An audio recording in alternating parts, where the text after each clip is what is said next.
So you're a videographer looking for tips, tricks, and advice on how to make your interviews better. You've come to the right place.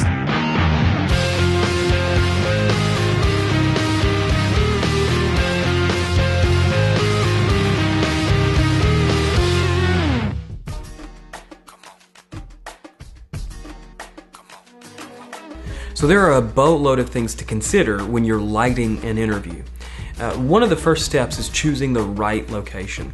So when I go to do an interview, one of the first things that I do before I get any equipment out of the van is I go inside and I look around.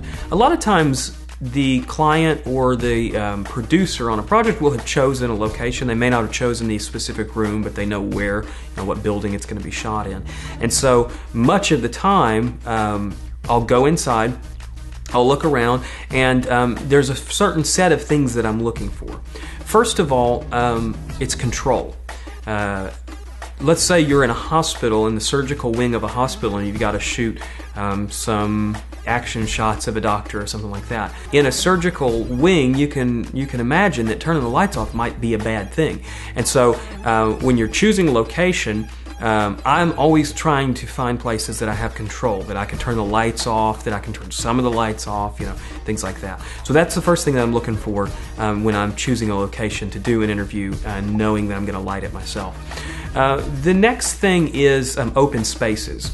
Because of the nature of the way that most people do lighting, you need some open space. For instance, behind me is about 6-8 foot. If I was up against the wall, it would create nasty shadows and I wouldn't be able to get my backlight behind there. And so you want open space as much as possible. Now a lot of times you're just going to be in a tight space, and that's just how it is, and you got to work with it. But as often as you have creative control, choose those open spaces that have nice backgrounds and interesting stuff, but enough so you can get a good depth of field, that you can get your lights in there.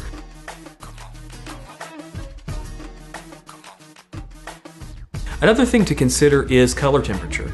I used to avoid windows big time because I shot with predominantly incandescent lighting. And so I would avoid windows because they would be a wildly different color temperature. They'd be daylight, which is up in the 56 to 6,000 Kelvin, whereas my lights would be in the 3,000 range. You gotta think about that when you're choosing a location.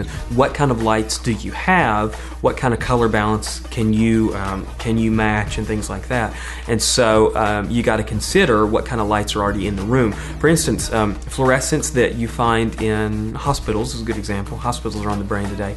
They tinge a little green. Now they're closer, a lot of times they're closer to a daylight balanced light, but they've got a little bit of green in them, and so you'll have to color balance for that. A lot of times in a house you have incandescent lights. Those are in the lower Kelvin range. They're more pleasing to the eye generally because in the yellow spectrum, contrast is less intense. And so up in the daylight, you get better colors, daylight range, you get better colors, but in that incandescent range, it's very pleasing to your eyes. So you'll see that in dwelling places more, as those more yellow, orange lights. And so all that to say that those are things that you need to consider. Those are things that you need to think about. Do I have lights that can match these lights that are already here? Can I turn these lights off? Things like that.